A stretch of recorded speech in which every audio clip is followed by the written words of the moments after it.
ہر باشعور انسان کا زندگی میں کوئی نصب العین ہوتا ہے، کوئی آدرش ہوتا ہے، کوئی آئیڈیل ہوتا ہے، اور وہ اپنے اس نصب العین کے لیے اپنے آدرش ہندی کا لفظ ہے، آدرش نصب العین، نصب العین کے لیے انگریزی میں آئیڈیل، اس کے لیے جد و جہد کرتا ہے، محنت کرتا ہے، کوشش کرتا ہے، بھاگ دوڑ کرتا ہے۔ اگر کسی شخص کا کوئی آدرش نہیں، کوئی نصب العین نہیں، کوئی آئیڈیل نہیں، تو وہ انسان نہیں، حیوان ہے۔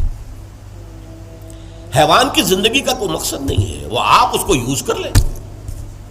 آپ نے بیل کو جوت لیا اپنے حل کے اندر، آپ نے استعمال کر لیا، ورنہ وہ تو محض انسٹنکٹس کی بنیاد پر زندہ ہے۔ پیٹ کھانے کو مانگتا ہے، ادھر سے ادھر سے کہیں نہ کہیں سے اپنا پیٹ بھرتا، سیکس ہے اس کے اندر، پروکریشن کے لیے، نسل کو جاری رکھنے کے لیے وہ پورے کر لیتا ہے۔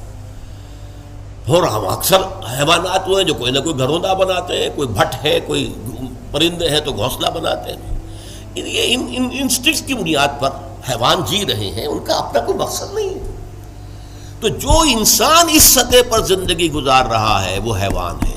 قرآن مجید نے ایک سے زائد مقامات پر کہا ہے اولئک کالانعام بل ھم اضل، یہ لوگ تو چوپایوں کے مانند ہیں، بلکہ ان سے بھی گئے گزرے ہیں۔